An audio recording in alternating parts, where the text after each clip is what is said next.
I'm Teisha Bader with Shalom TV's news update for Wednesday, September the 11th, 2013. U.S. President Barack Obama addressed the American people last night regarding Syria, where the president agreed to delay a vote in Congress authorizing military action in Syria while exploring the proposal from Russia. President Obama said last night that he was willing to delay military action to allow room for consultation and exploration on the proposal, which would transfer Syria's chemical weapons to international control and ultimately destroy them. The president said the proposal has the potential to remove the threat of chemical weapons without the use of force, but that it was too early to tell whether it would succeed. And the U.S. military would continue to hold its current posture and be in a position to attack if diplomacy fails. During his speech, Obama also cited Syria's threat to Israel, but said that Israel should not fear retaliation in the case of a U.S. strike. Neither Assad nor his allies have any interest in escalation that would lead to his demise. And our ally Israel can defend itself with overwhelming force, as well as the unshakable support of the United States of America. Israeli President Shimon Peres said yesterday that the central issue now was credibility. Now it's a problem of credibility. If the Syrians will really give away the chemical arsenal, I don't think that a war is needed. If you can achieve the results without a war, better. If they won't do it, I do believe the United States will keep her credibility and Syria will pay a price. There is no way back. Representatives from the European Union and from Israel's foreign ministry will be meeting again tomorrow to continue to discuss the implementation of the EU's ban on funding in the settlements.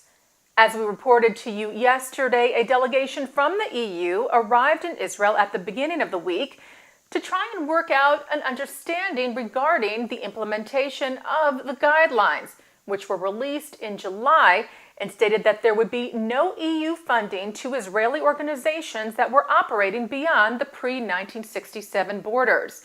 Sources on both sides said yesterday's talks were fruitful and positive, although the only thing that was agreed upon during those talks was that the parties would meet again to talk some more.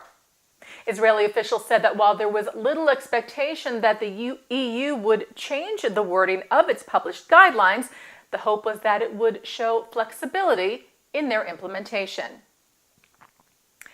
Israel Radio reports that 2 explosions hit the northern Sinai this morning, killing and injuring several Egyptian soldiers.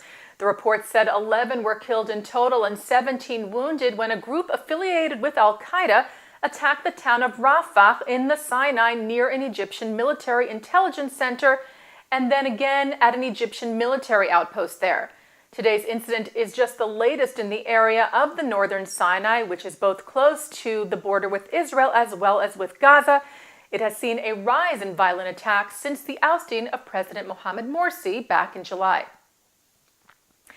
The American Jewish Committee is calling on the newly elected president of the International Olympic Committee to leave his post as chair of a German-based organization that helps companies to guarantee that their products do not contain anything from Israel. The AJC called on Thomas Bach to immediately resign from GORFA, which is the Arab-German Chamber of Commerce and Industry, which has long been an advocate for an economic boycott of Israel. AJC's Berlin director Deirdre Berger said yesterday it betrays the principles of sportsmanship and fair play for the International Olympic Committee to be headed by someone who actively participates in ongoing Israel boycott campaign measures.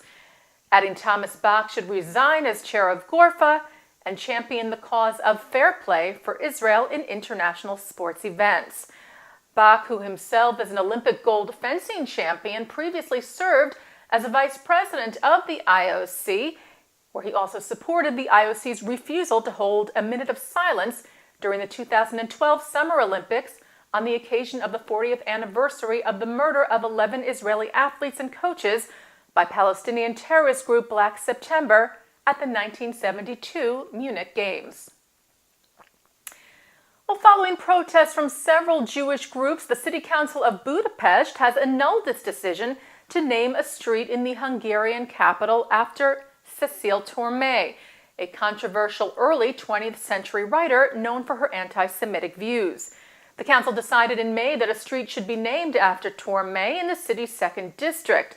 Several Jewish organizations, including the Hungarian Jewish Community Federation, Mazish, and the World Jewish Congress, protested the decision and expressed shock that the district would celebrate such a known anti-Semite.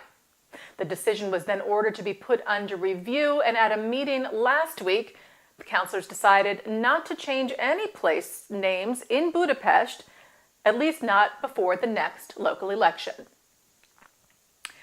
The Israeli-American Council announced Sunday its nationwide expansion plan to unite the nearly 800,000 Israeli Americans who reside in communities across the U.S.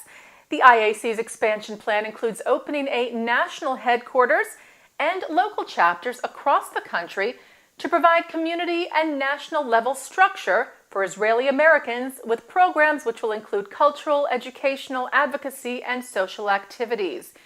The IAC will work together with other organizations and also offer guidance and funding to Israeli American and pro-Israel initiatives throughout the U.S.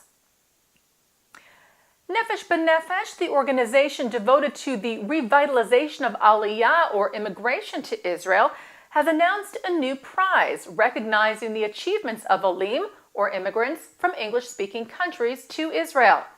The Bonei Tzion Prize aims to formally acknowledge outstanding Anglo-Olim, veteran and recent, who exemplify the spirit of modern-day Zionism by contributing in a significant way towards developing the State of Israel.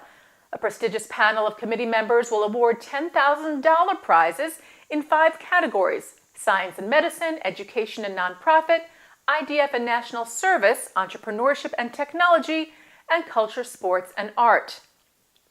Nefesh B'Nefesh co-founder and executive director Rabbi Yehoshua Fass said many English-speaking Olim are accomplishing remarkable things in Israel, and it is important to recognize those contributions.